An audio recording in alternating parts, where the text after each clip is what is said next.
Information Station presents Arch City Now with Vic Faust. Hey guys, welcome into the show. It's Wednesday. It is Wednesday, right? Isn't it? Isn't it Wednesday? Yes, it is. I had to remind myself there. Every now and then, we feel good some days we don't so much.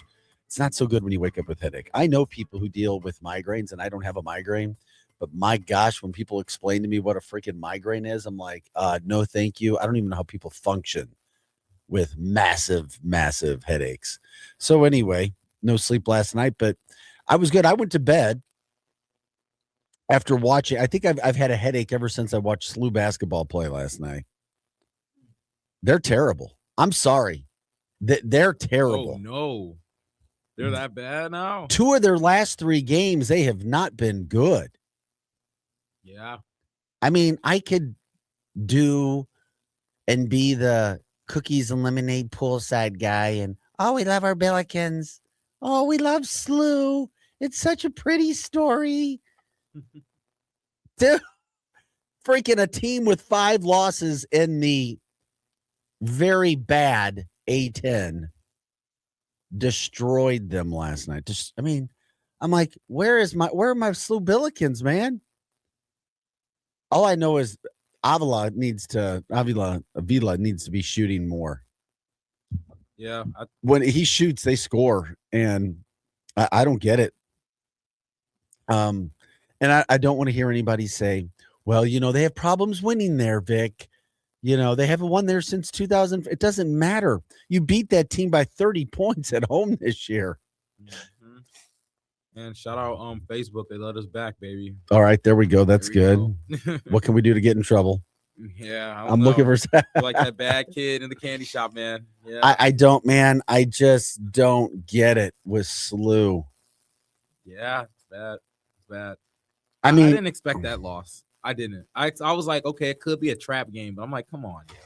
They're at the point. I'm not kidding you, because they don't have one good win on their record. Not one. Who's their Santa Clara? Oh, they're out of the rankings too, right? No, they stayed in yesterday at 20. They're out of the rankings now. That's what I'm saying. They're out of the rankings now. Well, right? they're technically 23 the rest of the week. Yeah, and then next week they're gonna lose. And then next week they'll fall out, especially after losing. I mean, in back-to-back weeks, you've lost to Rhode Island and Dayton. I don't know. Who are the quad 1 wins? Maybe Santa Clara? That's it. Yeah. Do they get credit for a quad 1 win in the A10? I don't know. I'd love to see that. I don't know. I just started to get concerned last night as I'm watching Dayton freaking beat down the Billikens by 20 points. And I'm going, what the heck is going on? And then I started to think, right? I'm like, uh-oh.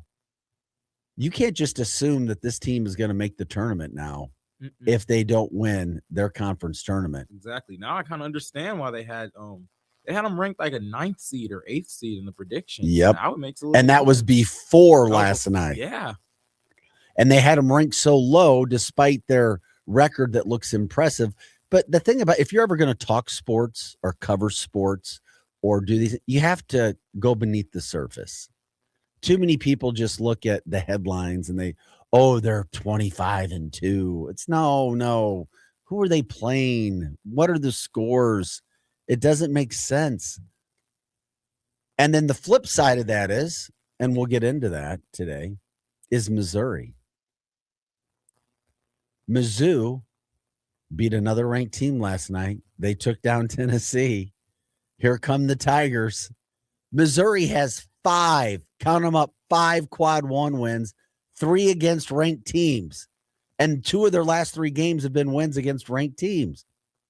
Who do you think is a better basketball team right now? And not that we have to say, well, they're better. Missouri is. Yes. Missouri has a better. You've been saying that, though. Missouri has a better resume than SLU. And people be like, no, they don't. You're stupid. You're a homer. Like, really? Why don't you look at the schedule? They have 5 quad 1 wins, and 3 of them are against ranked teams. 3. If Mizzou played their schedule, SLU schedule, they'd be better. I'm sorry, they would. So now I'm starting to worry about my SLU Billikens because I was really buying into them early. I loved watching their offense. Their offense has disappeared. If they're at home against, I guess, a lower level A10 team now, they're going to lose. But I don't know. I mean, but Rhode Island had several losses. Dayton had several losses. I'm just saying, buddy, there's no guarantees. There are no guarantees with this team being a shoe-in for the tournament if they don't win their conference tournament. I think they've put themselves in a spot with last night's loss to Dayton that they've got to be concerned. Quick question. Since you be watching like Mizzou games, does Norweather ever get in the game? No. No? And no, not anymore. You know, his brother used to play at Drake. Oh, okay. Yeah. I think his brother was good. No, yeah, his brother's nice. His brother's he earned playing time at the beginning of the year, but it wasn't working. Yeah. The thing about Missouri is they started to. He was playing and Porter was playing. Yeah, his brother's a little better. And then it wasn't working, and then they were trying to make things work with Anthony Robinson, and then all of a sudden they got Jaden Stone back, which really helped them at break. And then you're like, oh. And then Teo Barrett started to come on as the point guard. Now he's the point guard, and he looks like one of the best point guards in the SEC.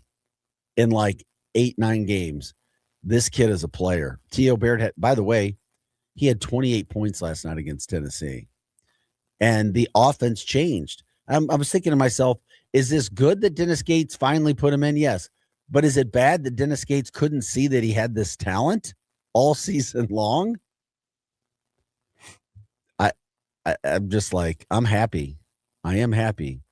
The good thing, though, but first of all, about that, I was talking about the SLU thing, which was just like, oh, man, is that they let a 7'1" kid from Dayton score 26 points. Latong.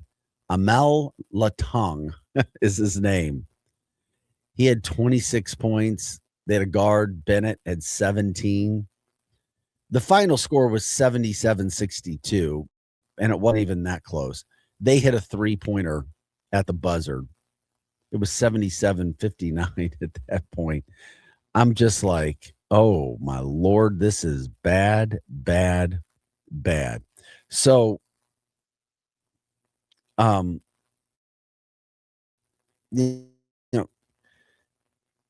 Kellen Thames had a good game, by the way. He had 24 points. You and I have been calling for him. He had a really good game.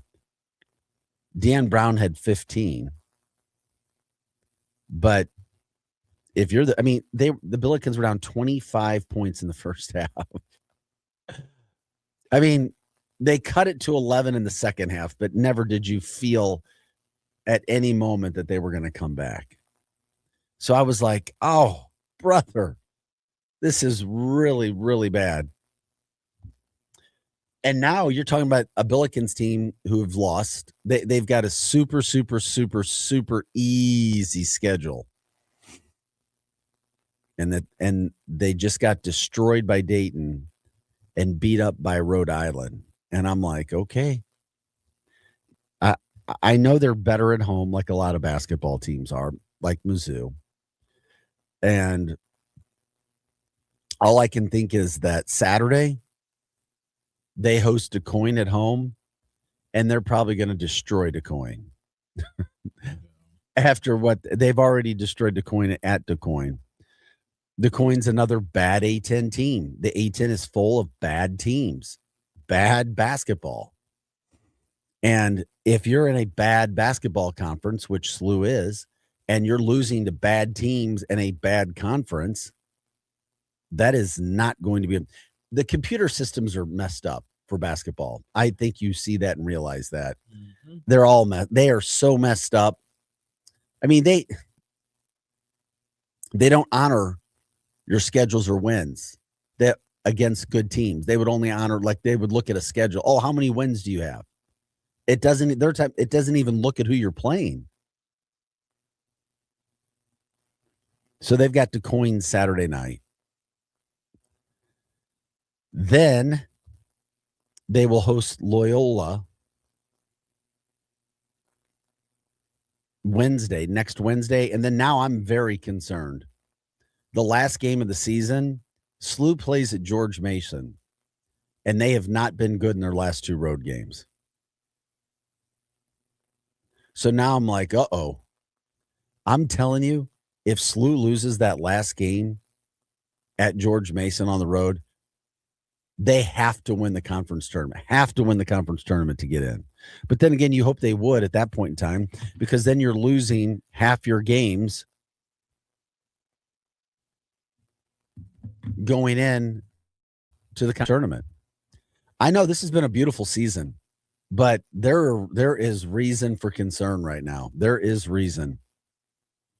There is no way a team that loses 3 games in the A10 this year is getting an automatic bid to the NCAA tournament. It's not happening. Not with the non-conference schedule. I'm just like, oh, man, what are they going to do? I'm like, because George Mason is not bad, and George Mason plays pretty decent at home. So we can let people get in and talk about you from that standpoint. Also, yesterday, the U.S. Olympic hockey team, the men's team, was at the White House during the day, had a lot of fun. And then last night, they were honored at the State of the Union address with the president. It was incredible to see our team be honored. Do you know that there were actually politicians that didn't even stand for the Olympic hockey team that came in, Rye? What? Yeah. Why? Yeah. Well, you know why. What? I can't get into it all. We don't do politics on the show, but it's just sad that you have people that are so angry and mean that they have to take their anger out, their frustrations, whatever's going on in their personal lives out on the United States hockey team. Wouldn't even stand up for them as they came in. Most of the politicians did, Republican and Democrat, but there was still a group of politicians who refused to stand up for our U.S. Olympic hockey team. And I'm like, come on, really? I was flipping back and forth from the SLU game to that. My son and I felt good. My senior in high school son goes, Dad, let's watch the State of the Union. And I looked up, I was like, what? I was like, really? I think he had it with watching SLU. Probably. It's like, man, SLU's beat up and down the court again. They're blowing their NCAA tournament bid. And he wanted to watch. So we flipped over and saw it just in time because it was done towards the beginning. I think it was the Congressional Medal of Freedom that the president honored Connor Hellerbeck with last night. And that was Matthew Tkachuk was up front. But once again, St. Louisan. That's why we talk so much about it. That's why I talk so much about it. You literally have 2 St. Louisans leading the charge in one of the most historic accomplishments to happen in this country, being the gold medal, and 2 St. Louisans considered to be the heart and soul of the team. That self. And then Matthew Tkachuk is also a terrific speaker. He's a leader. And then I heard something else over the weekend after they won. You know, Canada refused to stay in the Olympic Village. They went to their 5-star hotel, the Canadian team. That's fine. You can do whatever you want. In the Olympic Village, they stayed in dorms, and the Tkachuk brothers treated it like they were in college. Their door was open the entire time. Video games playing. Come on in, let's talk. We're going to do this as a team. And the team factor ended up winning out. And guess who led it all? It was the Tkachuks. It was the Tkachuks. Keith Kachuk should be in the Hall of Fame just for having those 2 kids. He and his wife, they go into the Hall of Fame. So we can talk about that if you guys want to jump in. Also,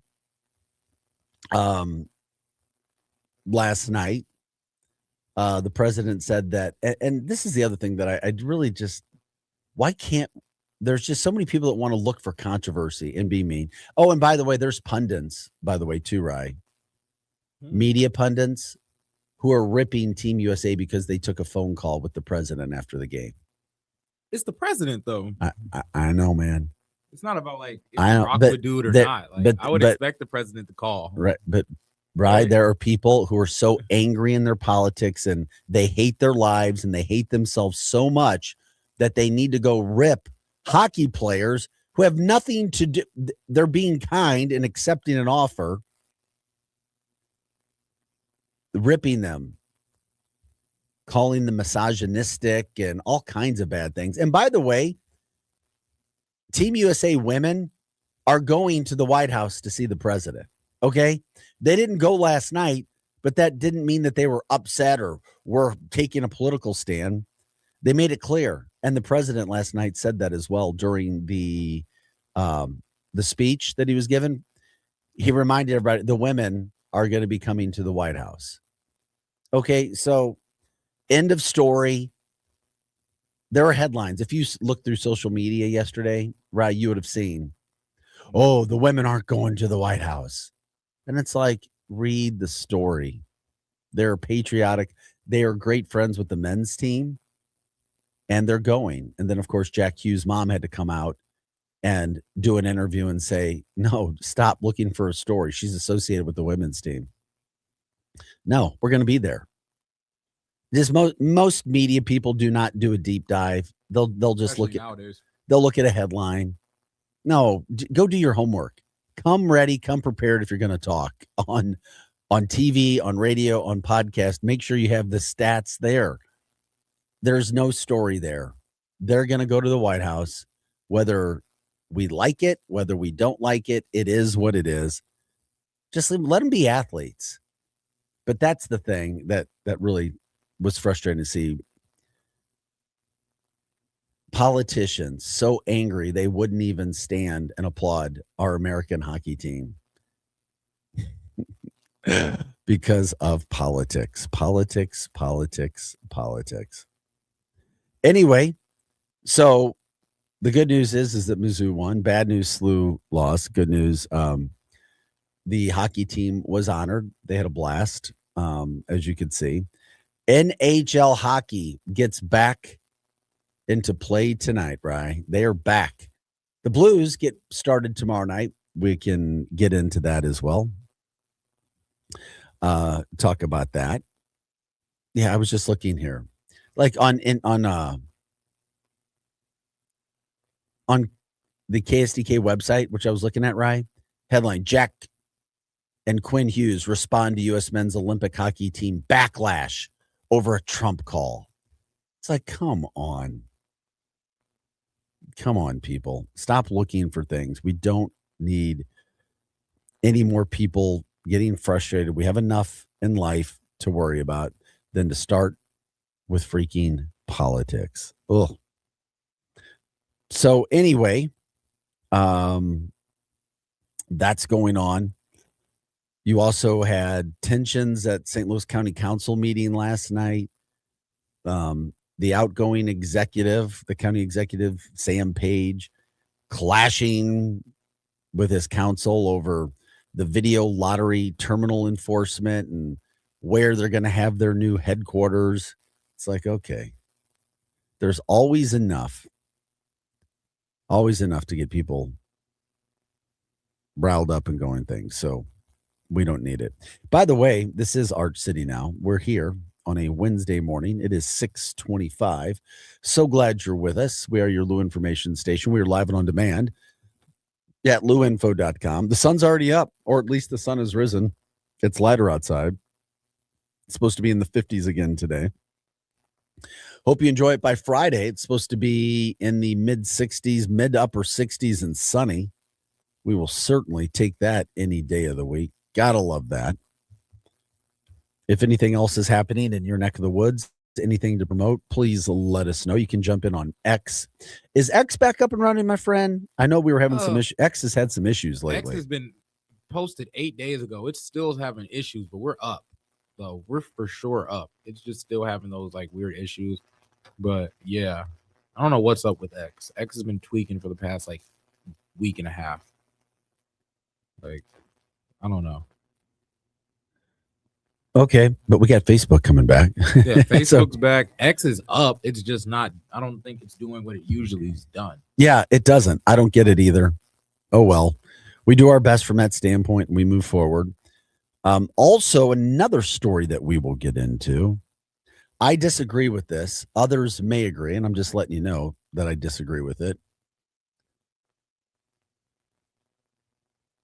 This is interesting. A social scientist and St. Louis Public Schools parents presented research to the district's Board of Education yesterday to have later start times for middle and high school students.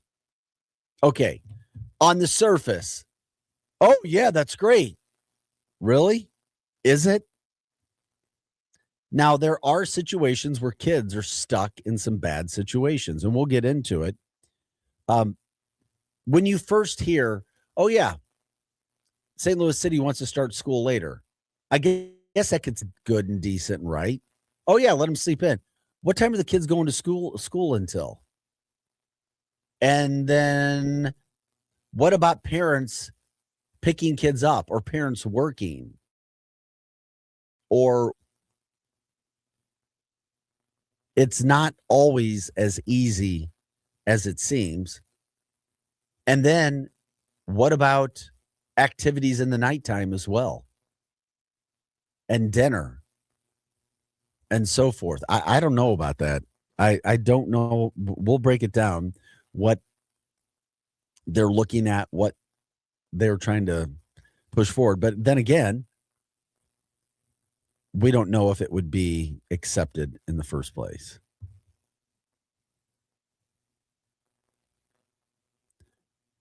We'll have to wait and see where all of that goes. I don't know. I look at it and I'm like, okay, all right.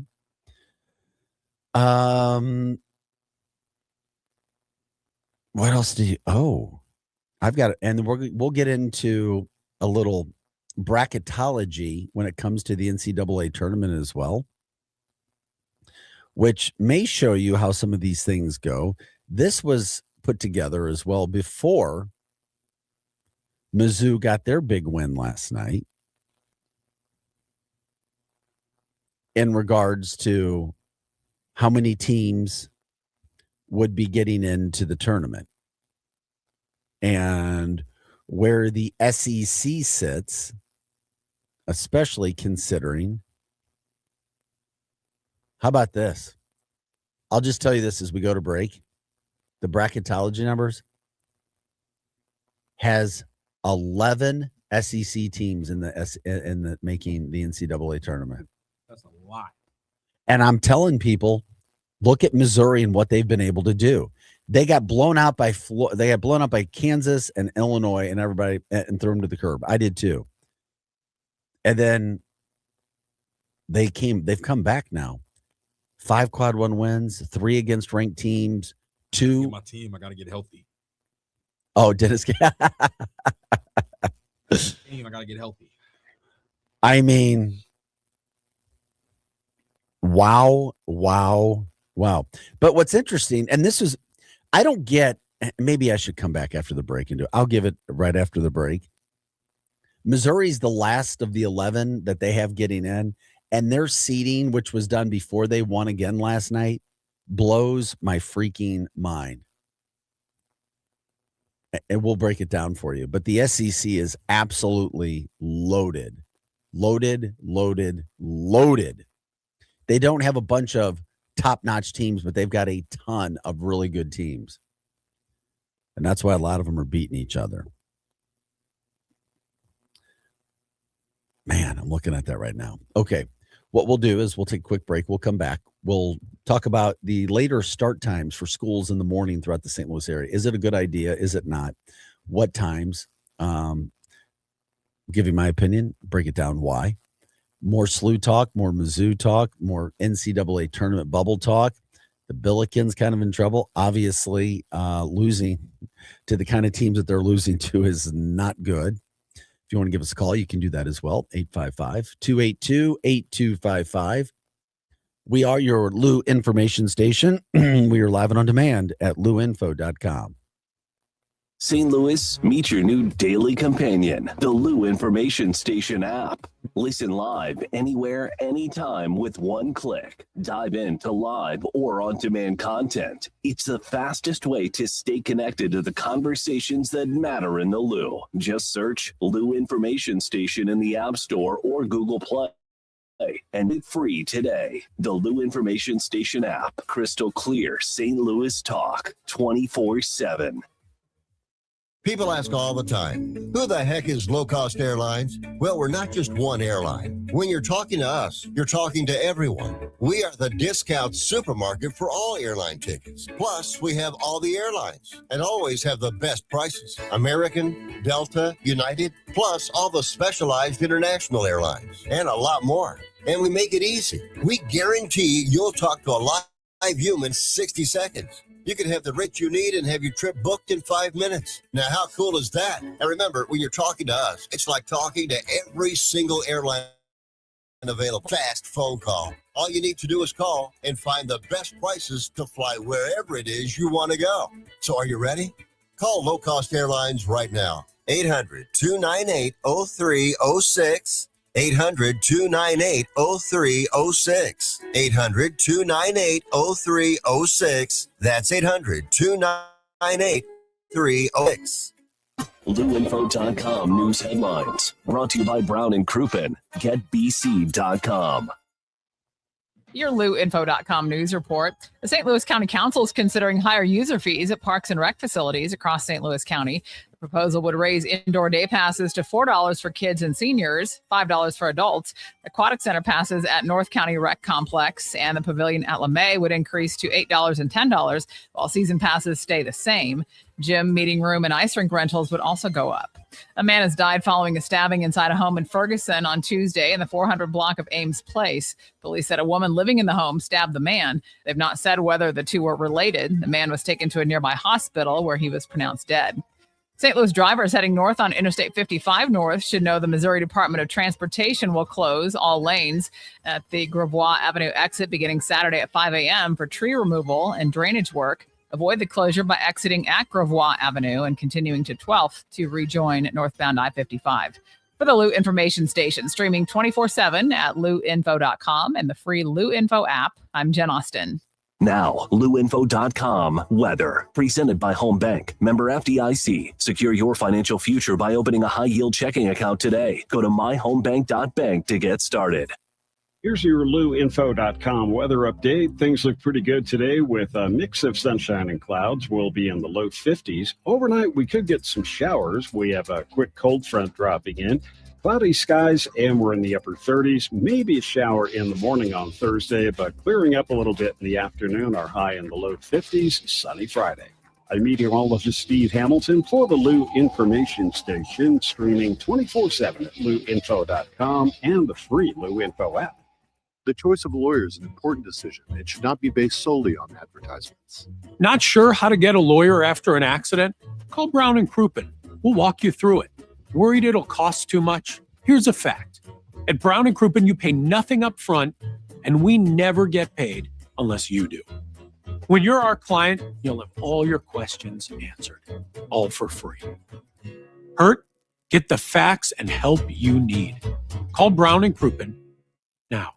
Today, business moves fast. Don't fall behind your competitors. Contact CTS, Commercial Technology Solutions, today for your voice and data needs, including networking, internet, and video conferencing. We offer 24-hour emergency service with competitive rates and an A+ rating from the BBB. At Commercial Technology Solutions, it's all about service, solutions, and stability. Contact them in Missouri at 314-421-3550, in Illinois at 618-452-3550, and online at ctsphone.com. All right, Cam, be honest. New Year's resolution still holding strong? Not so much, Kat. But I did decide on one thing that I'm sticking with, making home life better in 2026. And that's a good one. And if better includes more fun, more time outside, and less stress, then you need to talk to Merrimack Pools and Outdoors. Absolutely. They build backyard escapes, pools, patios, outdoor kitchens, the kind of place everyone actually wants to hang out. And now's the perfect time to plan. Don't wait until start now, get it designed right, and be ready when the warm weather shows up. Merrimack Pools and Outdoors walks you through the whole process, from design to construction, and they do it the right way. So if your New Year's goal is fewer trips, fewer crowds, and more memories at home, go to SplashSTL.com. That's SplashSTL.com, and make this year the year your backyard finally wins. That's SplashSTL.com. Back to more of Arch City Now with Vic Faust on the Lou Information Station.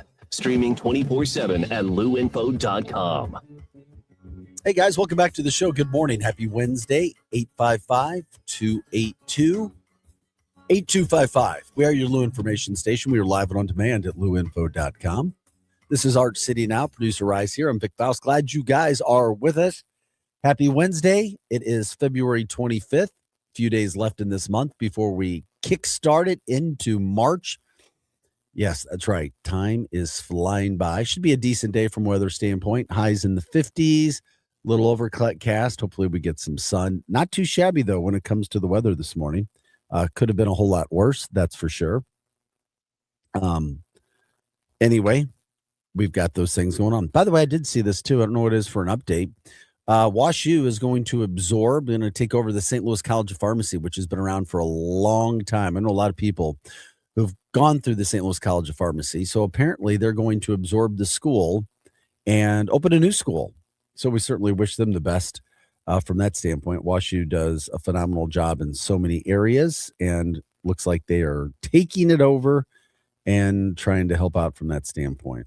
By the way, does anybody get into spring training games? Do you care, Rye?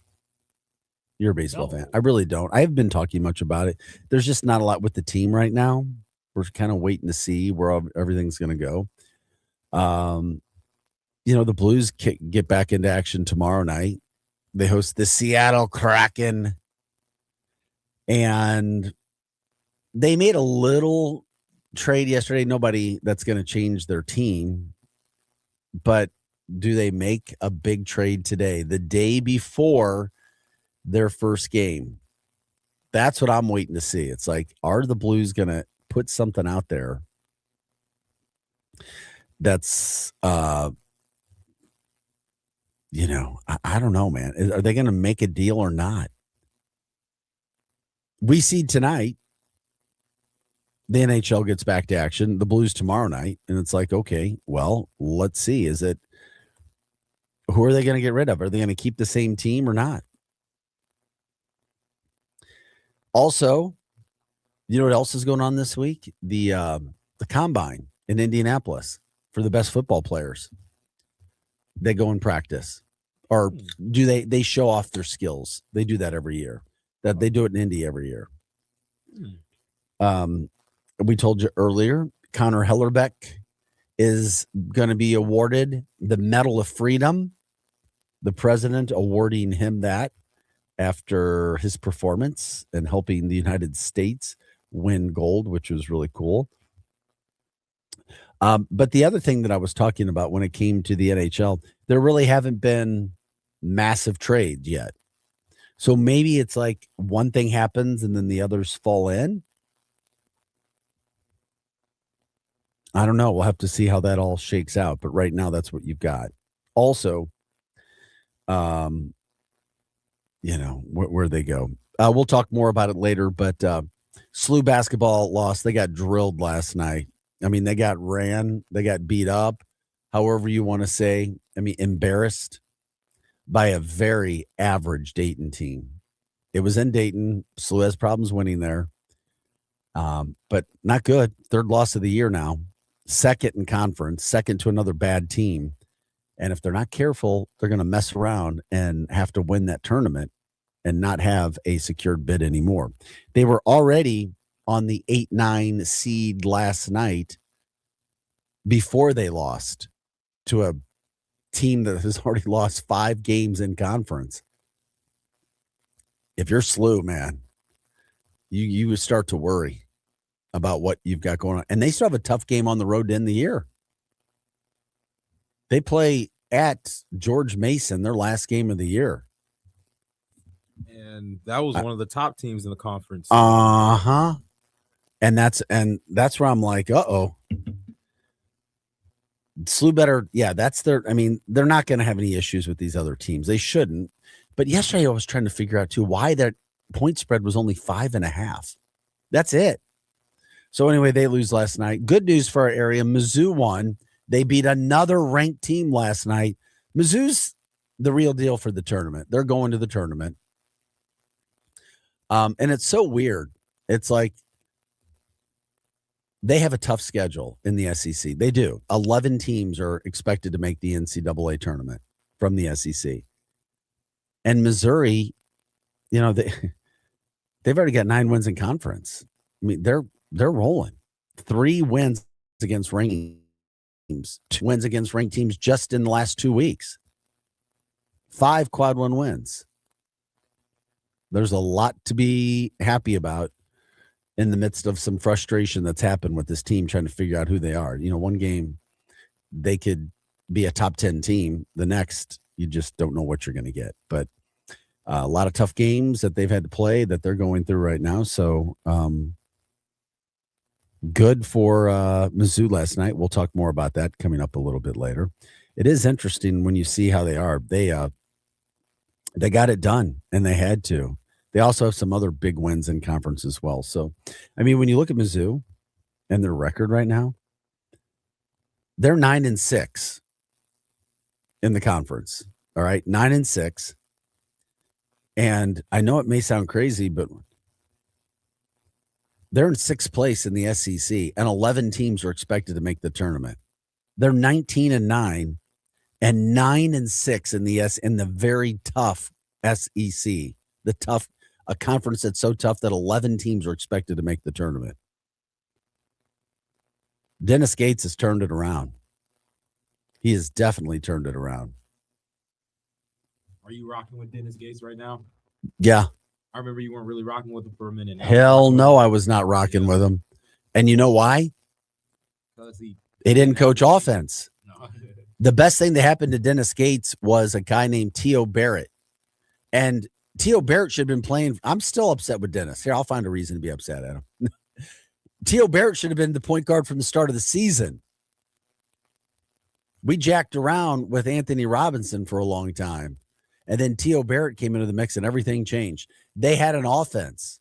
That's what happened. Sometimes as a coach and player, it's better to be lucky than good, right? Mm-hmm. Gates got lucky with T.O. Barrett because he wasn't starting. He was forced to put him in because Robinson was so bad that he finally put him in. And once he put him in, he hasn't come out of the game. He's been that good. He has been that. He had 28 points last night. So we'll talk about him later. But right now, Mizzou freaking rolling 19-9, 9-6 in the SEC, 3 wins against top 25 teams.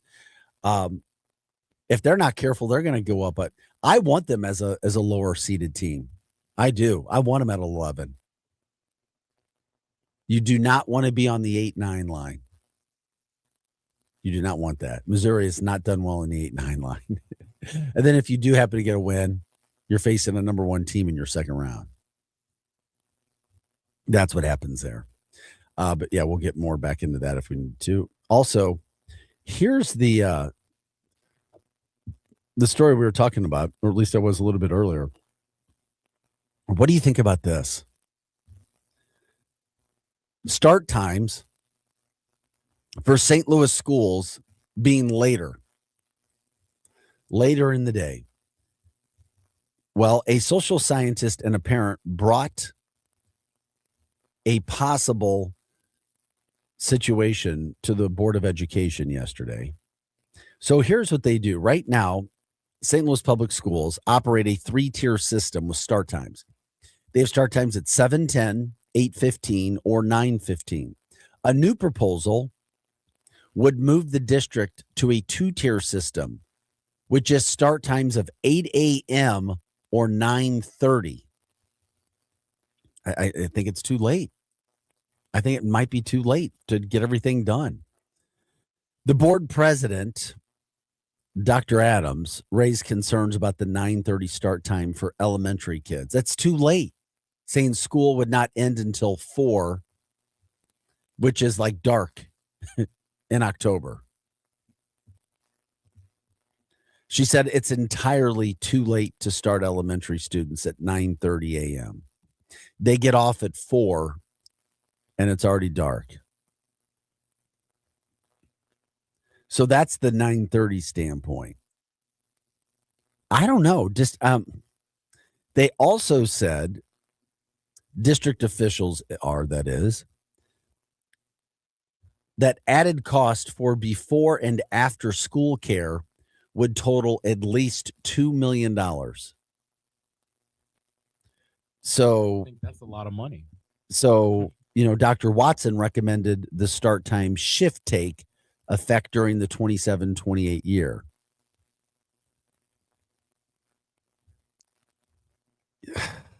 I don't know. But not only getting late, you have to think about parents too. How do you handle that? Don't kids have activities at night too? Say that again. My bad. Don't kids have activities? Yeah. Practices, activities, clubs. And then you're racing later in the day. Now you're racing. Dinner, homework.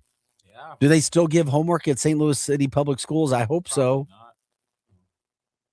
I don't think they were giving homework when I was in school. I wasn't in. Okay. Well, I know that there's different philosophies on homework, and sometimes you have time to do it during the school day. Oh yeah, I used to do that. And others. There's other philosophies where you do it at home, and I know that there's people who are looking at that right now too. I have a son who is getting ready to graduate, and he's like, it hasn't gotten any easier. He's like, we are still being pushed to the limit at the school that he goes to. Yeah, but you know what school he goes to, though. So, yeah, and they get pushed. Yeah, they get pushed. They do. I said, don't worry, it'll get easier in college. Yeah. College got so much easier for me for most people. Like junior year is when it got super, like it was supposed to be hard, quote unquote, but junior year was super smooth. Then my senior year, the first semester was semi-hard because I had a capstone. But then after that, it was so easy. I had like 3 classes in my last semester. I was basically of high school. No, college. Oh, college, yeah. I was basically like a part-time student because I took like a winter course and I only needed 12 credits to graduate. So I took a winter course, and then I was like, dang, I only have to show up to school 3 times like a week almost. Wow. Like I had 1 class a day. I mean, I had 1 class every other day, and then I had 2 classes every other day. So, and then sometimes they would just cancel it. Yeah. Yeah, I'm not into this later start times. I don't think it's good. I don't see the positive in going that much later in the day. I don't. I don't know if it would be good for parents either, especially if they were talking about with starting elementary kids. And if you start the other schools later, you have to start the elementary schools later too, because they're using the same resources, Exactly. buses and everything else. I don't think it would work great. It sounds great. Oh yeah, kids get to sleep in. They need more sleep. It's like, no, it's not a great thing. It's not.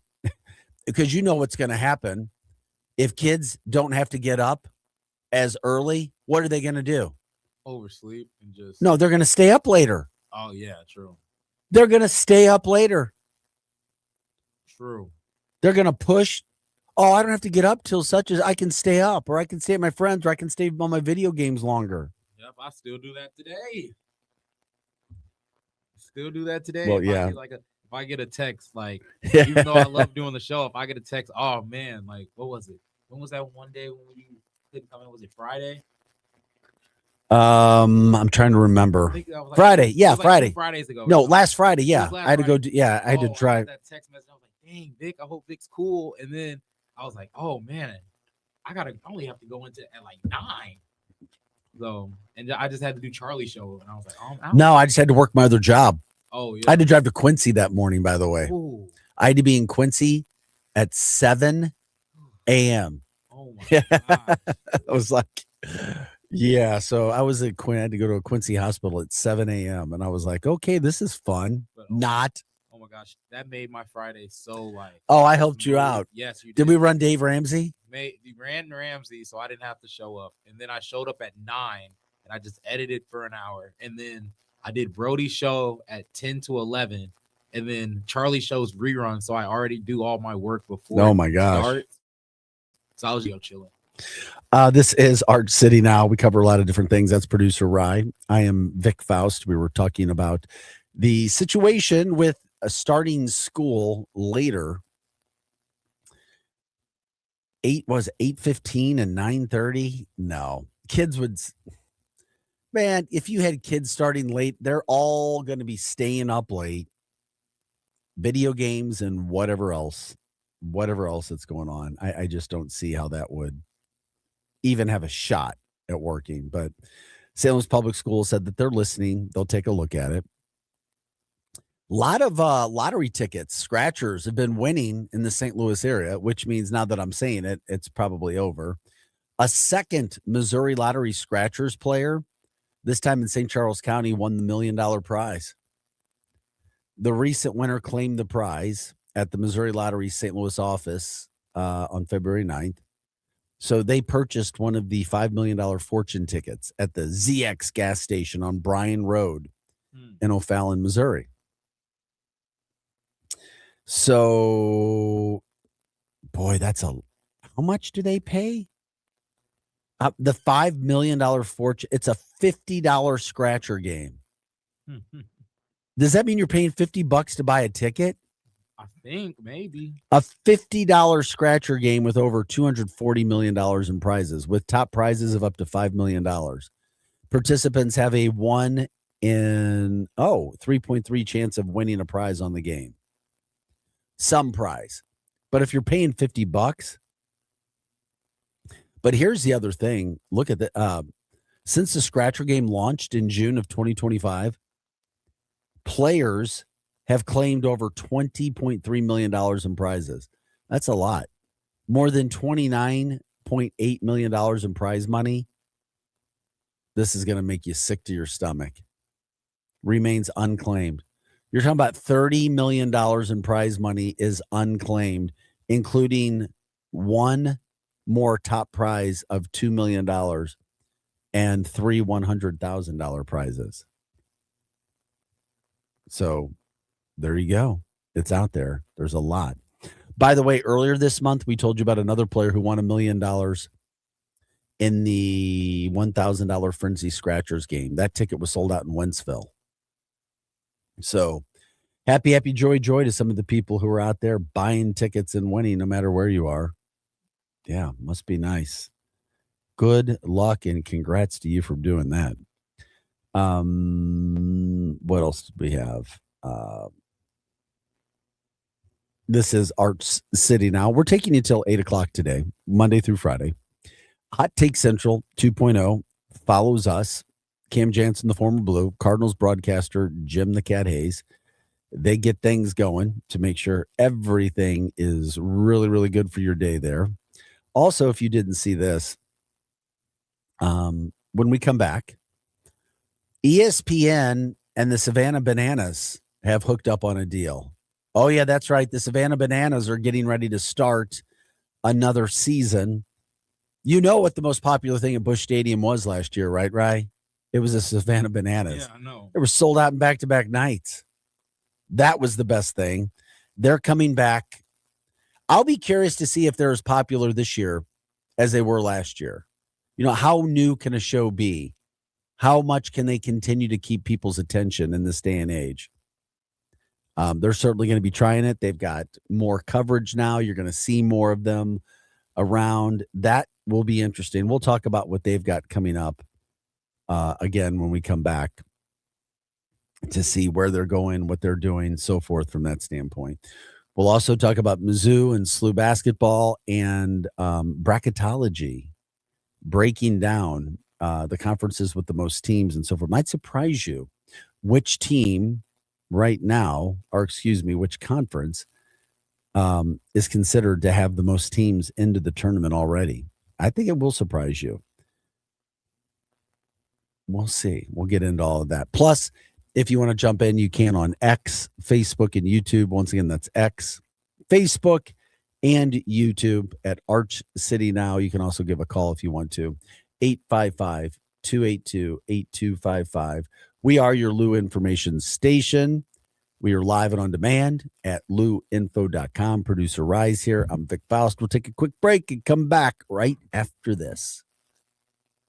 Fast Track Auto Transport has been a trusted leader in vehicle shipping for over 25 years, providing reliable, affordable service across the U.S. Fast Track offers fast and safe transportation solutions for individuals, dealerships, fleets, and businesses of all sizes. The Fast Track team prides itself on honest communication, competitive pricing, and real-time tracking, which gives our customers peace of mind from pickup to delivery. Whether you're shipping a single car or Fast Track delivers a smooth, hassle-free experience every time. Come see why Fast Track Auto Transport has been St. Louis's go-to company for all your vehicle transport needs for over 25 years. The trusted way, the safe way, the Fast Track way. Visit ftautotrans.com or call 636-677-9004. That's ftautotrans.com or call 636-677-9004.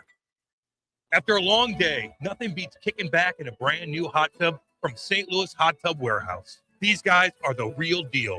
They've been around for over 38 years and got more than 400 five-star reviews, and they've earned every single one of them. They sell premium American-made hot tubs, USA, baby.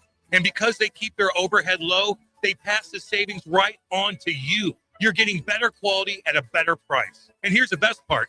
No hidden fees, no surprises, no, oh, by the way, charges. And if you find a comparable hot tub cheaper at a local dealer, they'll beat that price. Guaranteed.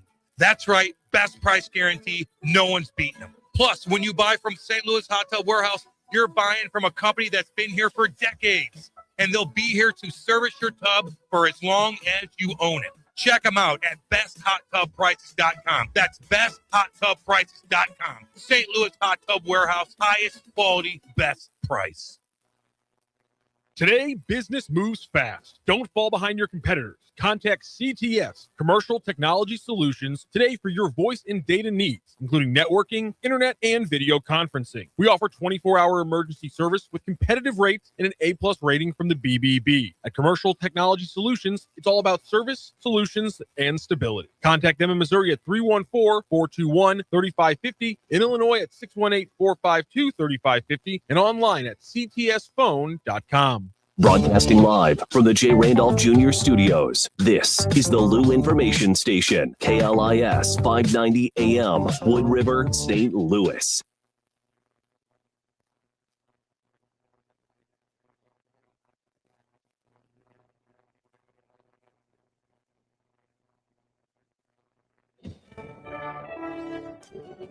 USA Radio News, I'm John Summers.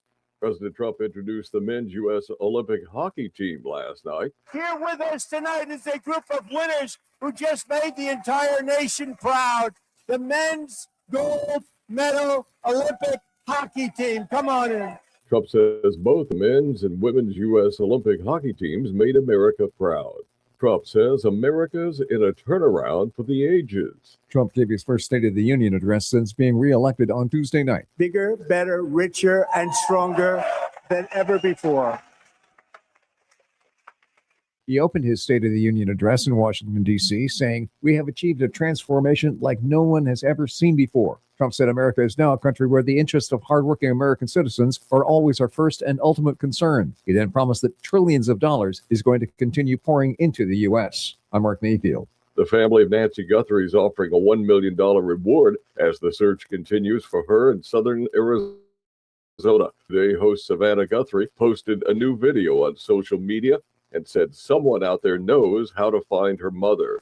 Americans in Mexico described more of the destruction cartel members started to unleash Sunday. George Solis files this report. American Yoni Pizer and his partner experiencing the terror firsthand, saying they were forced out of their rental vehicle at gunpoint. All of a sudden, a young man ran at us with a gun, and my friend in the back seat said, "He's got a gun, he's got a gun." Their SUV later set on fire. Some Americans say they felt like they were in a war zone as cartel members set fires and fired weapons after Mexican authorities killed a top cartel boss.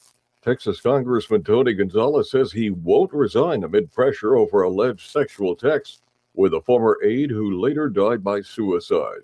From America's News Network, USA Radio News. Maybe this is you too. There's enormous frustration right now with healthcare costs. It is amazing. Healthcare costs for families in the last 20 years have almost tripled, and it just keeps getting worse. All this to say, this is why MediShare is so in demand right now. People are looking for alternatives, and MediShare is proven. You can save thousands of dollars a year and actually like it more. Over 1 million Americans are now part of healthcare sharing, and MediShare is the gold standard. It's trusted. It works. It's been helping people save money and have peace of mind now for 30 plus years.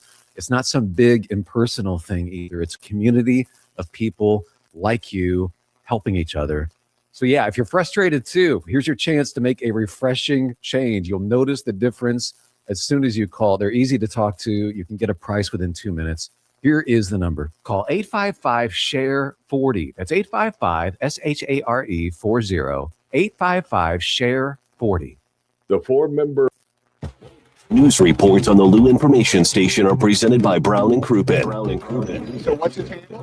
GetBC.com. You're gonna need lawyers, right? Hey, St. Louis, looking for high-flying action and electric energy? Grab your crew, hit the road, and experience a Grizzlies game night in Memphis. An unmatched atmosphere and star-studded NBA matchups are waiting for you just down the road on I-55. There's nothing like Grizz game energy, and there's nothing like being here with 19,000 new Grizz Nation friends at FedEx Forum. Dive into the action. Follow the Grizzlies on social media and visit grizzlies.com/tickets to grab your seats today. That's grizzlies.com/tickets. This message is presented on behalf of Delmar Mortgage. When it comes to buying or refinancing a home, everyone's situation is different, and having the right information can save you real money. Delmar Mortgage helps you compare options side by side, understand the cost of waiting, and see when refinally makes sense for you. Get your no obligation quick quote at savingthelou.com. Individuals may have been compensated for this message. For licensing information, visit NMLSconsumeraccess.org. Delmar Mortgage, NMLS ID number 30998. Delmar Mortgage is an equal housing lender. Listen up, fellow timeshare owners. If you're a timeshare owner and you want out at all costs, you're done, frustrated, tired of wasting money, you don't use the darn thing. Get out now. Hire the best Bulldog timeshare cancellation team in the business. Their in-house legal team, headed by a timeshare cancellation lawyer, can help you fight the biggest and baddest companies out there that sell timeshare. At some point, you were using your timeshare, but now you're not, and you're tired of wasting money. Before you go to the poorhouse, call right now and learn how you can stop the maintenance fees and put more money back in your pocket. Their services cost you a lot less than you think, and you'll save a lot of money over time. Call the Timeshare Exit Hotline now. It's a free consultation. 800-824-5131. 800-824-5131. 800-824-5131. That's 800-824-5131. The Lou Information Station presents Arch City Now with Vic Faust. Hey guys, welcome back into the show. It is Arch City Now. Producer Rise here. I'm Vic Faust. We are your Lou Information Station. We are live and on demand at louinfo.com. So glad you're with us today. Oh, right. Happy Wednesday, man. Happy hump day. People, Sure. Sun is up. Temperature is going to be in the 50s today. It doesn't look like it's going to be really windy. A decent day. Actually, for February, a pretty nice day when you consider by Friday, in a couple days, supposed to be what, in the 60s maybe? Sunny? Is that what I saw? And if that's the case, that's kind of nice, especially for this time of year. Vic, check that. 70 and sunny for Friday. Oh, yeah. Saturday, 64 and sunny. And then only like St. Louis, how about some snow for Sunday? Sunday. But how could we have snow and the highs are in the 50s? Yeah, I don't know, man. That doesn't make any sense to me. Anyway, we are here. Ready to get things going. Okay, we appreciate you guys jumping back in here. If you want to call, you can. 855-282-8255. 855-282-8255. We're on X, Facebook, and YouTube. You can jump in live stream us. Here's what you got going on. Good news, bad news last night. Mizzou basketball. They win. They take down Tennessee, number 22 Tennessee, by a final score of 73-69. Hard-fought battle the entire way. They were down by a few points at half. 3 points. They won the second half. T.O. Barrett is proving to be one of the best point guards in the SEC. And I am not kidding or overstating it when I say that. He had 28 points last night. Mark Mitchell added 23. And they've got, I didn't even tell you about this, not to get into the specifics of it, producer Rye. But Mizzou also has a young kid or young dude that is coming out of nowhere. He's 7'5". His name is Trent Burns. He's 7'5", and he can move. And he is growing up before our eyes. He looks like he looks like a little Wemby. And I'm not kidding. And I know that you can't compare those two. But what he's doing right now and being so young, it's shocking. Last night, when you see him, he's 7'5", 260. So he has some weight to him. He's still skinny. Yeah. Still beanpole. But he hits his free throws. A 7'5" guy that's hitting his free throws. And they've got him now for a few years. He's just a young kid, freshman coming in. Like he just came? Yeah. I mean, I'm like, whoa, they got him freshman from Texas that they brought in. 7'5" kid. And I'm telling you, he's good. He's going to be good. So Missouri has all these new guys that are all of a sudden showing up, and he's giving them minutes. He's giving them 20 minutes a game now. T.O. Barrett. And last night, Jaden Stone, who's been one of their best players, didn't even have a point. And Missouri still beat Tennessee. Don't look now, but the Tigers are looking really, really good. They lost last week at Arkansas, another ranked team. But it was tight all the way down to the end. It was a tight game. It was. So you look at Missouri, who is going the opposite direction of SLU right now. Missouri's 19-9 overall, which is good. And they're sixth in the SEC. By the way, the SEC, while they don't have the best teams at the top of the conference, maybe kind of like their football conference was this year, they have the deepest conference, and it's not even close. Missouri sits in sixth place right now with a 9-6 record. They're 19-9 overall. They've got 3 wins against top 25 teams and 5 quad 1 wins. That is not a team that should be considered an 11 seed. Is it, Rye? No. No, not at all. No. Not even close. But you don't want that 8 or 9. But you don't want the 8 or 9. So we'll take a 10 or 11 in a heart. I'd take a 10 or 11 or a 7. You do not want an 8 or 9.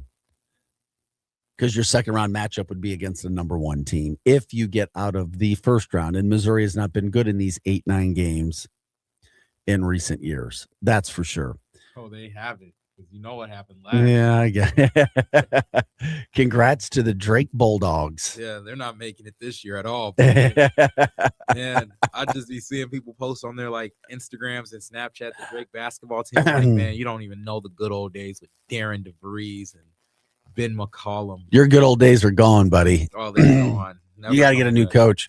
It's already hard enough for a mid-major. Would you call Drake a mid-major? Yeah, it's a mid-major. Yeah. It's already hard enough for mid-majors. And I know that I'm going to upset some people, but there are conferences. I mean, there's teams in the A10. Would you call the A10 a mid-major?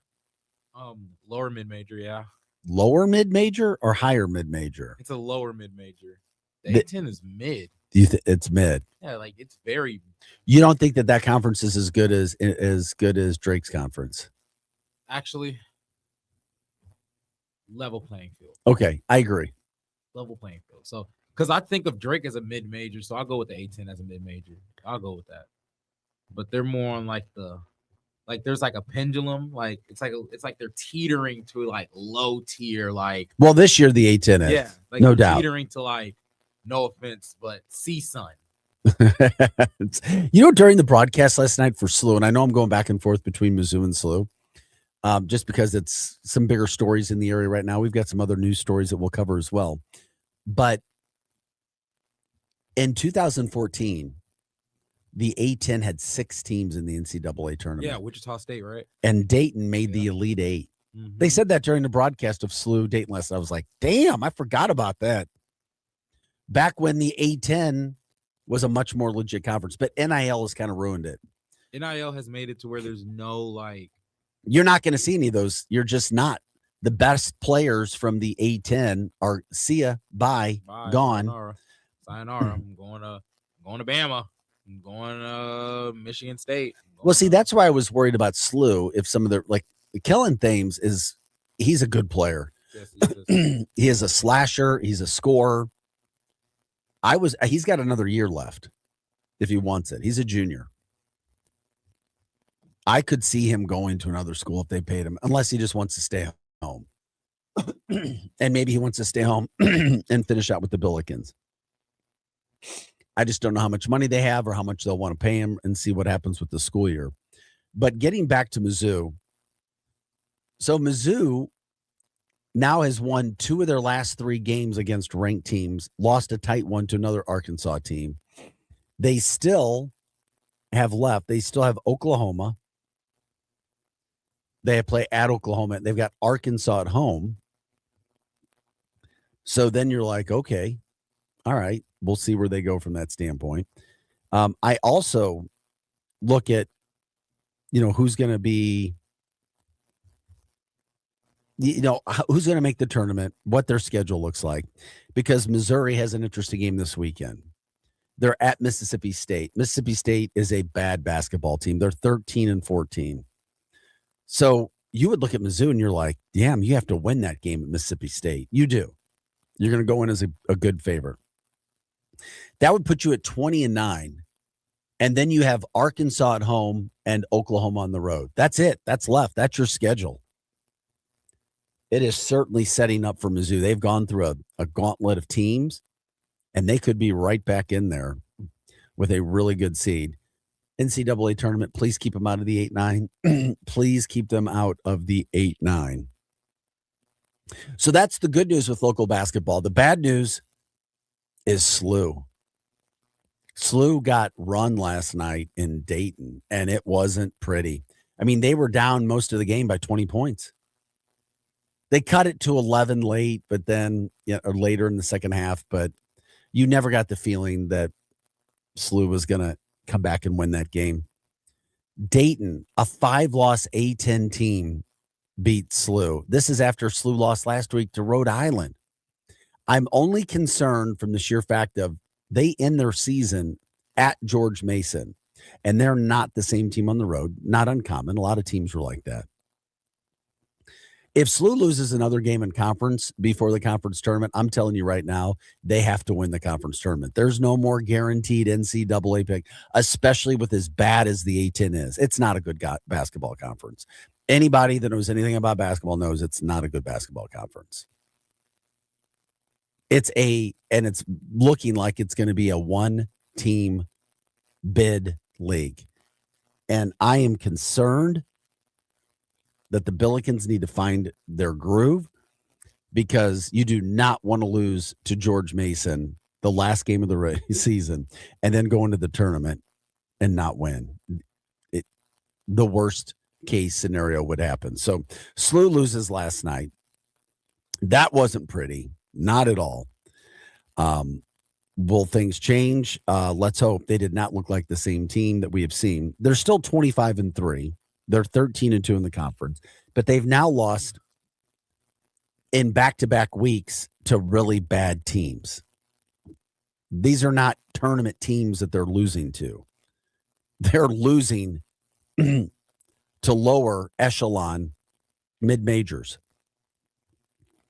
Dayton's 19-9. They're 10-5 in the A10. The problem is the A10 is really bad, and they've lost 5 games in the A10. By the way, the aforementioned Kellen Thames, he had 24 points last night. He looked really good. Love to see Robbie Avila get more shots. When he shoots, he makes. They just got to get him the ball. It just seemed like it was not working last night. So SLU host DuQuoin Saturday, so that should be interesting. Okay, now they're going to destroy DuQuoin. This is what I was wanting to talk about earlier. When we were talking about college basketball, I know this was the heavy sports side of it. Bracketology from CBS Sports, even before Mizzou won last night over Tennessee, which only secured their spot because Tennessee has been playing really well, and then Mizzou took care of business last night. How about this, my friend? Producer Ryan, my basketball guy. They have the SEC getting 11 teams into the tournament. 11. I would not be surprised. 11 from one conference. That whole Midwest is near an SEC tournament. The whole Midwest is. Florida, Alabama, Vanderbilt. By the way, Missouri beat 2 of those 3 teams. Missouri beat Florida. They beat Vanderbilt. Tennessee, they beat Tennessee. That's what I'm saying. Missouri's got really good wins.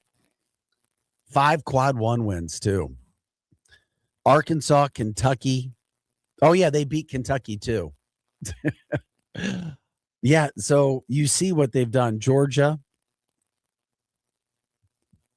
Auburn, Texas A&M. They beat Texas A&M and Missouri. 11 freaking SEC teams in the NCAA tournament. And Missouri right now is going to be a better seed than an 11 seed. They will be. So that's pretty big. The other interesting thing about that with the other conferences, the ACC, they have 9 getting in. The Big Ten, they currently have, let's see, in the field, they have 1, 2, 3, 4, 5, 6, 7, 8. 8 teams. The Big 12, who has some dominant teams at the top, but not a ton. So they have 1, 2, 3, 4, 5, 6, 7, 8, as TCU is the last one in. So now you start to see some of the conferences, and we're the Big East, 3 teams. That's it. So 11 for the SEC. That's crazy. It kind of goes to show where it is right now with the college basketball. and the SEC, because nobody looks at the SEC as being some dominant basketball conference this year. Not at the top, but they do have the defending champion Florida Gators, who are playing as good as anybody right now. Not as good as anybody, but up there, near with like Duke and Michigan. But then you've also got so many other teams in the SEC that are hanging in there, playing well. This is Arch City now. That's the basketball side of things that are going on. Thanks for being with us. 7:20 is the time. You can jump in on X, Facebook, and YouTube if you want. We are your Lou Information Station. We are live and on demand at louinfo.com. NHL hockey getting back to action tonight. Also the Blues tomorrow night at home against the Kraken. Will they make a deal? Will they make a trade? Well, I don't know. We're going to have to wait and see where all of that goes. It won't matter for this season. It would totally be, as we know, for next year and seeing where this team could go, what they could possibly get done, because we already know. I know maybe there's so many teams that are trying to make the playoffs and make a run in the playoffs that the Blues are sitting there and they've got some pieces. We'll just have to sit back and wait and see if any of that makes sense in regards to making a deal with the Blues. I would absolutely love to see that happen for this team and anything else that they're okay. The Blues last night were sitting home. Not every hockey player was there, but most of the NHL guys were there. Producer Rye, he saw the video. We could load that up, buddy. But team was at the White House. They got there yesterday.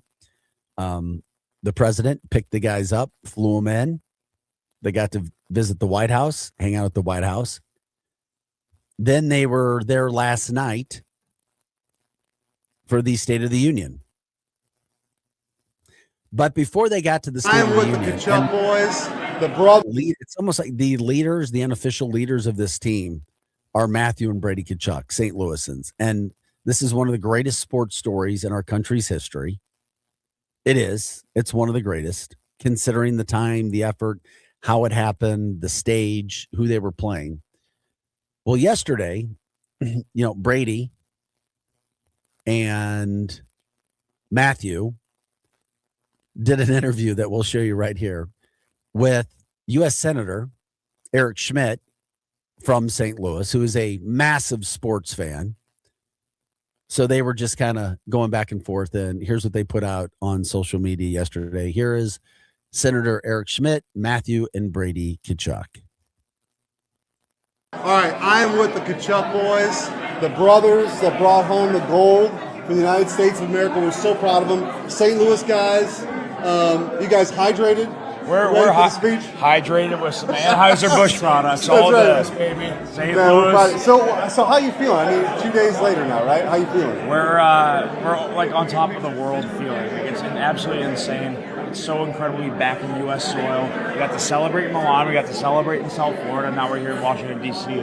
all within like 3 days. It's absolutely insane, but it's great celebrating with the whole country. Best country in the world, and we are so proud to represent everything. We're proud of you. America's proud of you. And even this DeSmet guy is so proud of the Coming Out guys. We love it. Stop it. But no. We'll all come together for Team USA. That's your damn right. Well, listen, man, we're so proud of these guys. So glad I got a chance to catch up with them before the State of the Union. Keep up the great work, man. Love you guys. Thank you. Awesome. Thank you. Brady and Matthew Kachuk yesterday. Looked like I didn't know if that was at the White House or if that was that was at the Capitol. That looked like that was over at the Capitol. So anyway, boy, they've been on a whirlwind. They're going to need a rest. They're going to need some sleep. They've got to go and play for their teams, especially teams that are still in the playoff hunt and so forth. Unlike our Blues. By the way, the Blues get back to action tomorrow night. We were talking about that. Of course, Matthew Kachuk with Florida. And when you look at Florida, Florida they're sitting just fine. They're in last right now. They're not doing so great this year. They've only got 61 points. They may not be making the playoffs. That's why Matthew's probably like, okay, yeah, life's all right. Yeah, we'll just see what we do there. Then Ottawa, who Brady is playing with, they're in a little bit better situation, but still battling for a playoff spot. So anyway, they had a good time last night. Connor Hellerbeck was given the Congressional Medal of Freedom, one of the highest civilian awards you can be given for his efforts in the Olympics. It was very, very, very cool deal for him. Very special night as well. You know, he's loving life after getting that award as well. All right, we'll take a quick break. We are your Lou Information Station. We are live and on demand at louinfo.com. If you want to give us a call, you can do that as well. 855-282-8255. You can also jump in on X, Facebook, and YouTube. X, Facebook, and YouTube. What is too early to start school or too late to start school? There is a proposal before the Board of Education of St. Louis City Schools to start school later, like 8:30 and 9:30. I don't know, 2 tiers. We'll get into that. Anything else that you guys want to jump in on, you can do that as well. We can go ahead and talk from that standpoint. We are Art City Now. We'll take a quick break. We'll be right back after this. The Lou Information Station, a whole new way to enjoy content created just for those of us in the St. Louis area. It's a whole new way to advertise and promote your business. Reach out and find out just how different we are. If you're tired of one-sided advertising offerings or your traditional media rep trying to shove digital marketing down your throat, visit louinfo.com and click on advertising or email partnerships at louinfo.com for more information. St. Louis sports fans, now you can go deeper with STL Sports Central Insiders. Get exclusive access to Bernie Miklasz, Randy Carricker, Mike Claiborne, Jamal Mayers, and more. Plus, your chance to watch a Blues game in the alumni box with Jamal himself. Also, monthly giveaways, Bernie's columns all week, and you'll be supporting local sports media. Join now at stlsportscentral.com. When it's time to bring the energy, don't fake it, fuel it. Drink Thunder is the all-natural, plant-based, fruit-based pre-workout drink that gives you real results without the junk. No sugar, no crash, just clean energy, powered by nature, and loaded with vitamins, minerals, and antioxidants that help you perform at your best. Go to drinkthunder.com and grab your favorite flavor: orange, mango, blackberry, lemonade, or strawberry cream. Drink Thunder, the clean way to power your workout. drinkthunder.com. LouInfo.com news headlines. Brought to you by Brown and Crouppen, 222-2222. Your LouInfo.com news report. The St. Louis County Council is considering higher user fees at parks and rec facilities across St. Louis County. The proposal would raise indoor day passes to $4 for kids and seniors, $5 for adults. Aquatic center passes at North County Rec Complex and the pavilion at LeMay would increase to $8 and $10, while season passes stay the same. Gym, meeting room, and ice rink rentals would also go up.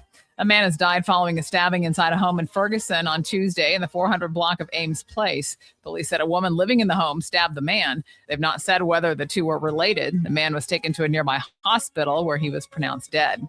St. Louis drivers heading north on Interstate 55 North should know the Missouri Department of Transportation will close all lanes at the Gravois Avenue exit beginning Saturday at 5 a.m. for tree removal and drainage work. Avoid the closure by exiting at Gravois Avenue and continuing to 12th to rejoin northbound I-55.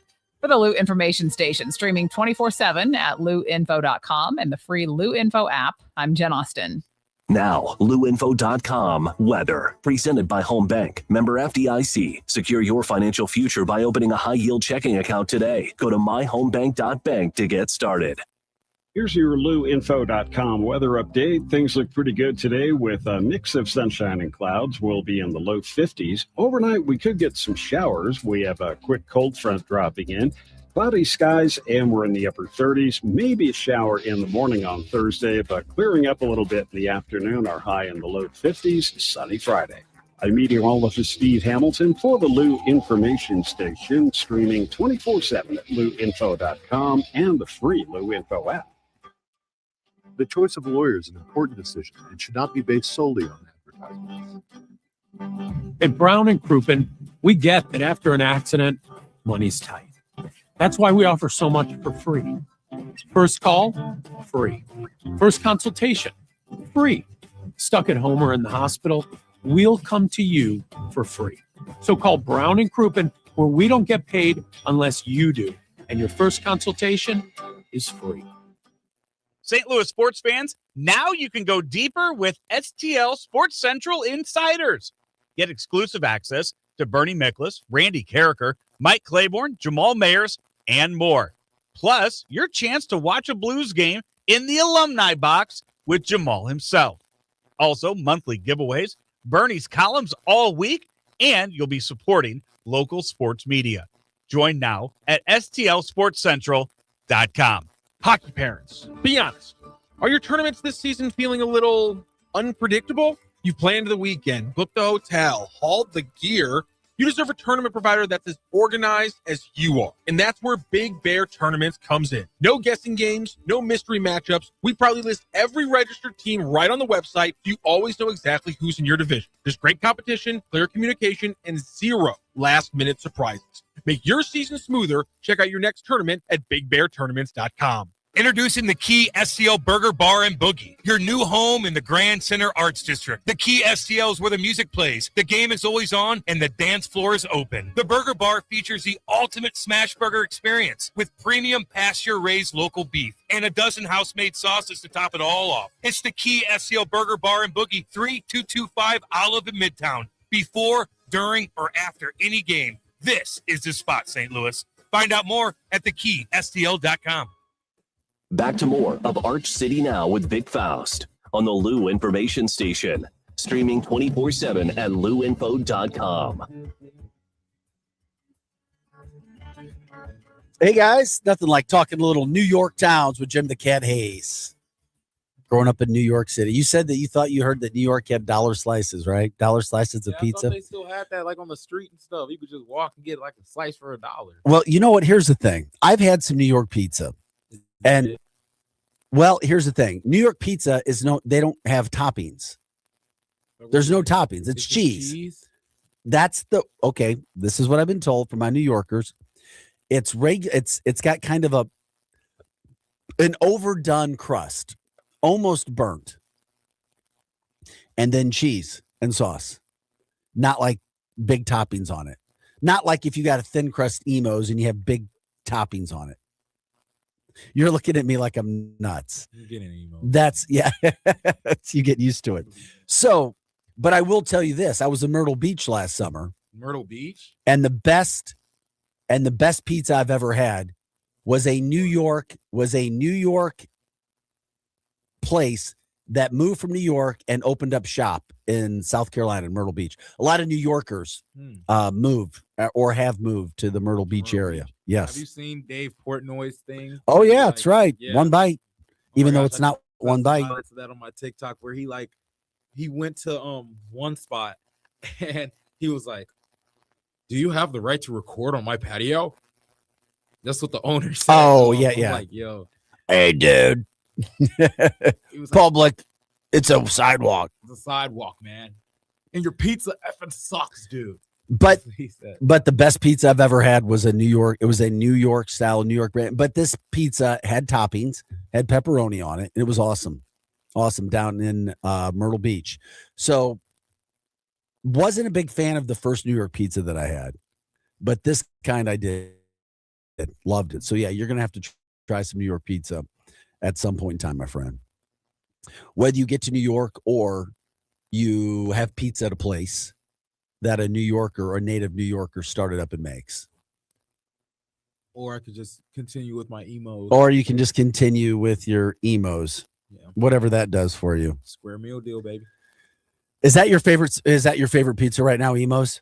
Because you grew up on emos here. I grew up on emos. I like Cecil Whitaker's too. Yeah. Actually, for like there's some other pizza places that was actually really, really good. I'm so sad they left. Was Hot Beer Cold Pizza. Oh, downtown St. Yeah, Louis. when before they closed, they were good. Pizza. That's been in the last 6 months too. They Yeah, closed. Like it was really good pizza. That is bizarre, man. Dewey's. You ever had Dewey's? I've had Yeah, Dewey's. Dewey's is good. I need to try that one. Is it called Sarah's? I told you about Yeah, Sarah's. I need to try that. I may try. I this don't even know if weekend. they're. Oh, I don't think they're open yet. Remember, they had a fire. Oh my gosh, they did. They had a kitchen fire. I actually drove by recently. Yeah, I missed the Sarah's. I need to get back over there and check out some Sarah's. That's for sure. That was my favorite growing up because I grew up over in the Maryland Heights area and absolutely love Sarah's. Love it's over by it's over near Pattonville High School. So it's not far from Pattonville High School. If you're on your way to Pattonville, the Sarah's is right across the street from a gas station. I don't know if that's not a 7-Eleven, but it's a gas station. Bigger gas station right there next to a church, kind of over there. Grace Church as well, which is over there. Hey, by the way, the weather today, decent, overcast, but some sun, high of 53. Tomorrow, 53, looking a lot like today. But then Friday, we're talking 69, 70, and sunny. Yeah, you're going to take that any day you possibly can. What a weekend. That should be brilliant, beautiful to at least have what we have coming up with the 70s. Would love it, love it, love it. A lot of people I know over the years have graduated from St. Louis College of Pharmacy. It was a terrific school. Well, it's now becoming part of Washington University as well. They're going to absorb the school. So, I mean, pending some regulatory approvals, but what they've got is they're pretty much just taking it over. So the University of Health Sciences and Pharmacy announced that they had reached an agreement with WashU to acquire their campus and St. Louis College of Pharmacy. So they said, while this was a difficult decision, talking about the College of Pharmacy, we are grateful that the transition will secure the long-term viability of the pharmacy education in St. Louis. So that's good. It's not going anywhere. Keep it there. WashU will take it over, and they'll continue to produce some great pharmacists. Good for them with some of those news and the headlines that are coming out. And of course, we love to promote and talk about all of those things that are happening. Okay. We were talking about the school switch earlier. What do you think about a 4-day school week? They're doing this in more parts of the country, Ryan. We were talking about a social scientist and a parent bringing possible new start times to St. Louis. When it comes to, right now, there are some buses that are caught at 7:15 in the morning by some of the kids. Those are some extreme circumstances. But now what they want to do, because St. Louis Public Schools currently has a 3-tier school start time, 7:10, 8:15, and 9:15, and that's for all ages. They want to do something, what they call Thrive Time, a 2-tier system of starting at just 8 and 9:30. Board president, Dr. Adams, she raised immediate concern, said 9:30 for elementary kids, not getting out until after 4 o'clock when it's dark in October and November. No, it's not going to work. So they're trying to find some ways, some things that may work from that standpoint. But with that being said, what about a 4-day school week? They're doing that in more parts of the country now. So what you would do, I'm wondering if kids would like this, if teachers would like it, if parents would like it, if they think that anything and any decision that's being made should be for the betterment of the student, right? It should be. What is going to help the student learn in a better situation? So they're talking about 4-day school days. And what they do is, when you break it down,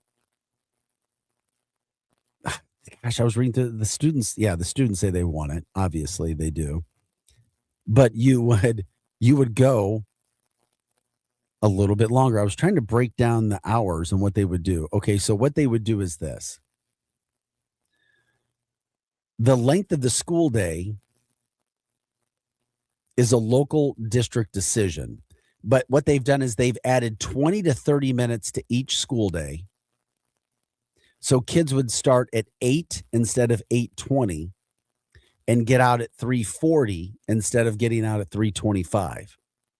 And if you add up the extra time over the course of a year, it gives them 25 to 30 extra hours built into the calendar just in case there was a snow day. So a district that currently, the latest to do it is a district in Iowa, your favorite state. Sure. So they could do that. The Iowa Department of Education said that 27 Iowa school districts are already operating on a 4-day-a-week school calendar. Could it work in St. Louis? Would it work? Is that something that parents and teachers and staff and students would like? A 4-day-a-week schedule. I don't know. Very interesting. I don't know. We've had a lot to talk about. Okay. Other news, headlines, things happening, what we've got and what we see coming through. No sports tonight with our local teams, with the Blues, with Mizzou, with the Billikens. Blues get back to action tomorrow night. We know about that. We've talked about that. They host the Kraken tomorrow night. Then Saturday, Jack Hughes, possibly playing his first game since taking the ice against Canada. He will be on the ice, or at least we're thinking he'll be on the ice. His New Jersey Devils come into Enterprise Saturday night. Then the Blues hit the road on Sunday. No big trades. They made a small minor trade yesterday, nothing of significance. Will some of the players be gone before tomorrow night? Will something happen today? We haven't seen a lot of action taking place yet around the NHL, but it certainly could happen. It could happen at any moment. So the Blues get back to action tomorrow night. And then, of course, we talked about it earlier in the show. The Billikens, not so good last night. Not so good. They lost at Dayton. They have now not won at Dayton since 2014. Somehow, some way, that's still happening. That they can't win at freaking Dayton. Not since 2014 have they won there. So they get beat.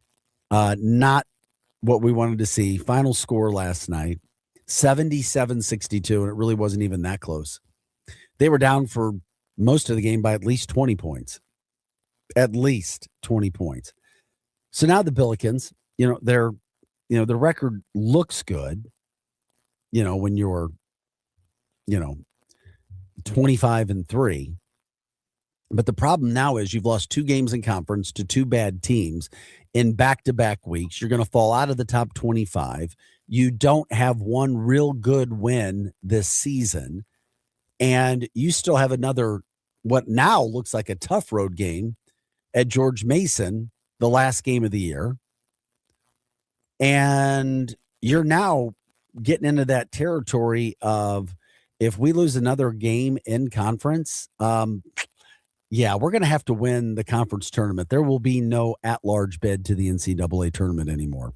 That's where this team is. Even before last night's game, they were on that 8-9 seeding line, according to bracketology, before they lost to a Dayton team that's already lost 5 games. And to take one of Ryan's words, mid A10 conference. Overly mid. At best mid. Yes. I mean, they're just not a good conference. It's not. We already know that. It's not the 18 that I grew up on. And I'm worried. Yeah, I am worried. I am worried that if they lose again, this great story will go up in flames very fast. What happens when you play in a conference that's so mid that every game matters, even if it doesn't matter? Like, if you get what I'm saying. Yeah, I do. No, I do. That makes sense. No, it does. It's so different. But I don't know. I mean, you compare it. So SLU still has everything in front of them. Win out the regular season, win the tournament. You're going to the NCAA tournament, your conference tournament I'm talking about. Even if they lose another conference game but win the conference tournament, they'll go. I'm just not so sure that this locked up seed is still there for the Billikens if they lose another game. It's not. It's gone. Especially because of what Rye was just saying. When the conference is that bad and you continue to lose to bad teams in a bad conference, yeah, that's going to hit you, and it's going to hit you hard. It's been a great story. It's been a fun story in St. Louis this year. But 2 of their last 3 games are losses to Rhode Island and Dayton. Not so great. But the other good news last night on the flip side was Mizzou. Mizzou now 19-9, 9-6 in the conference, 5 quad 1 wins, 3 wins against ranked teams, and 5 wins against teams that are all pretty much locked up for the NCAA tournament. Missouri has quietly put together a pretty solid resume after their win against Tennessee last night. That's right. Mizzou came out last night. They took down the 22nd ranked Tennessee Volunteers. They are now, like I said, 19-9, 9-6. They won 73-69. How about T.O. Barrett? He scored 28 points last night. By the way, Kellen Thames had a really good game last night for the Billikens. He scored 24 points. He was a bright spot, but there weren't enough bright spots, that's for sure.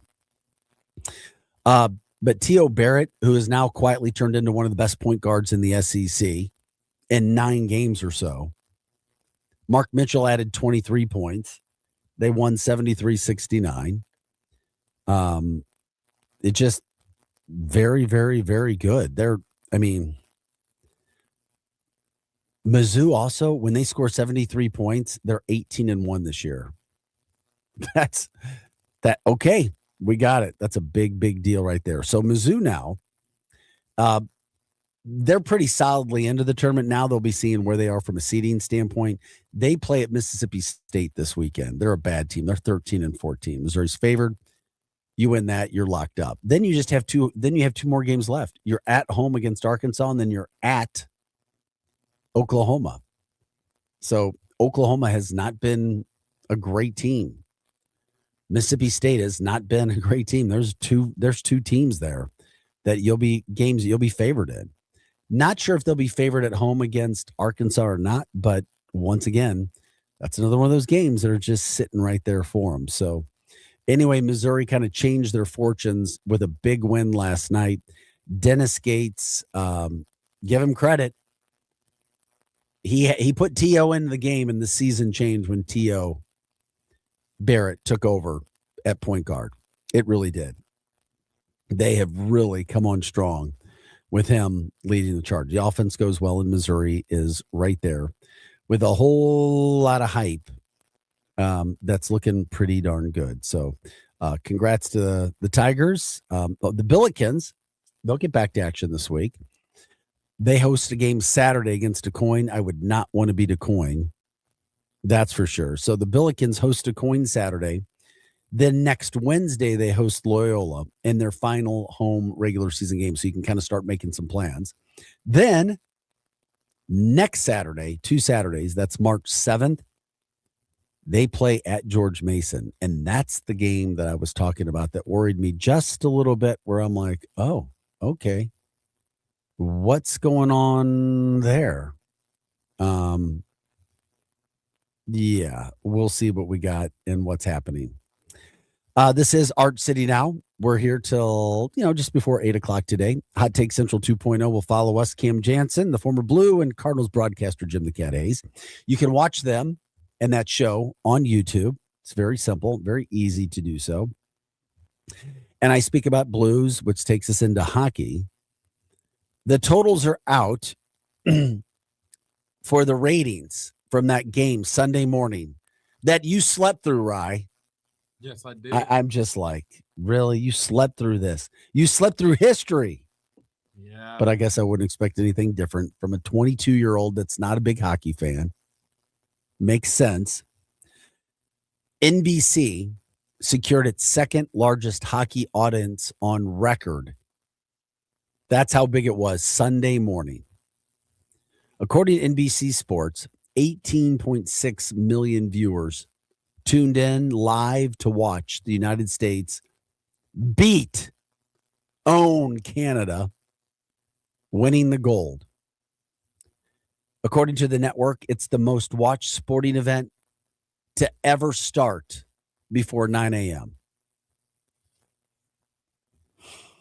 There's also, when you add other totals into it, viewership peaked at over 26 million viewers during the hockey contest. So early in the morning, even before 9 o'clock in the morning, you had 26 million Americans watching the hockey game. That's how big it was. For some comparisons,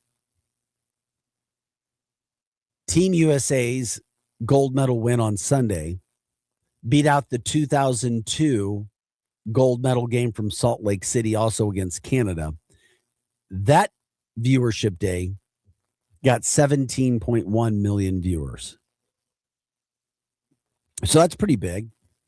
Then when you look at some other non-international competitions, you have to go all the way back to 1972, right? 1972 to find a Stanley Cup final game to even crack 10 million viewers.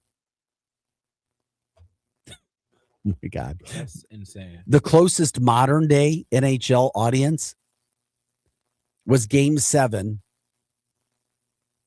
of the 2019 Stanley Cup Finals. Oh! Your Blues beating the Boston Bruins. That averaged 8.7 million viewers. That's the most in modern day. So it was the Blues helping take that total that high. And then you look at this, 26 million viewers Sunday morning. And you know kids are playing hockey all over the place now. They want it. When's the last greatest NBA thing or basketball thing you think we've had?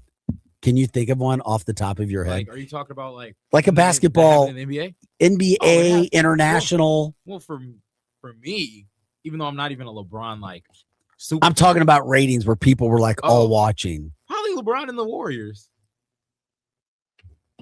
When he had to go up against the greatest assembled talent-wise team of all time. Way more talented than the old-ass 96 Bulls. Oh, stop it. Holy moly. Holy moly. Just think if they had to guard Curry and KD and Clay just running around.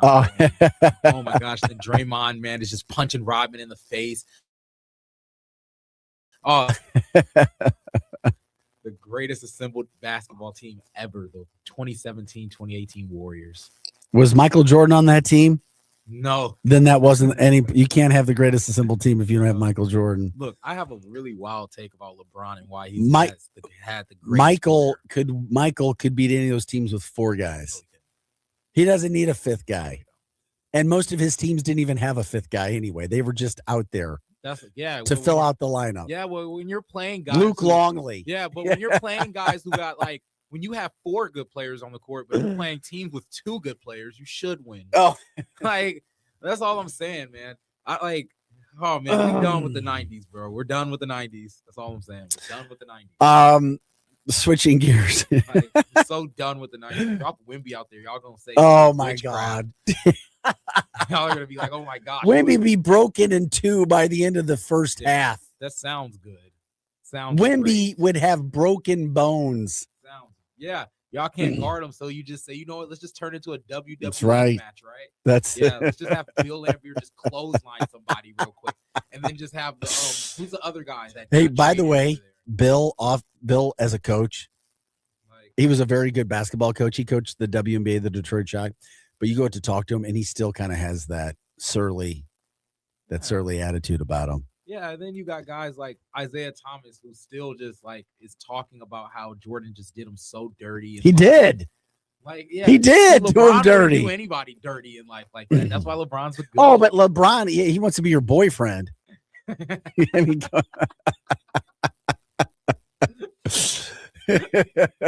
hey, speaking of which, McDonald's is going big with its latest limited.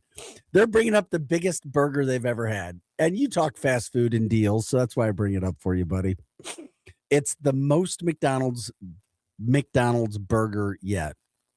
It's their biggest burger ever. Starting March 3rd for a limited time, McDonald's is going big, like really big, read portion of the company's announcement. So what it's going to be is this. You're going to have the new burger will be made with 2 quarter-pound beef patties.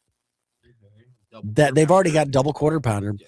This one has 3 slices of melted cheese, onions, lettuce, pickles, and a new big arch sauce, blending mustard, pickles, sweet tomato flavors. The sandwich will be served on toasted buns with sesame. I don't know why it's, I guess it's 1,000 calories. Is that what it is? Yeah, 1,057. I have my son eat one of those every day. Put some weight on. March 3rd. I know, man. That's crazy. Oh, you were there during Super Size Me. What are you talking about? Like during like the 80s. I mean, not 80s, like the 90s or whatever. Like I was alive during the 80s. They were doing like the Super Size stuff. Like, that wasn't the 80s. That was more like the 2000s, dude. Okay, but still, you were during that. Like, I don't super size. Give me that super size. That was more like 10 years ago, wasn't it? No. I thought it was 10 years ago. No, Super Size was like, I don't know when that movie came out, but I remember when I was watching it, I was like 9 years old. Huh. So let me see. You can check it out. Yeah, we appreciate you guys being here. Well, Yeah, 2004 film. I was 1 year old when it came out. Yeah, Super Size Me. It was like they were just showing all like the big meals that were going on during then. Like y'all had like extra large drinks and stuff, like large fries like this big. Like that's crazy. Some good stuff, guys. We appreciate you being with us today, and as always, super size. That does it for Arch City. Now we'll see you at 6 a.m. tomorrow. Have a great day. Stay positive as always. Hot Take Central 2.0 coming up with Cam and Jim right after this break. We will see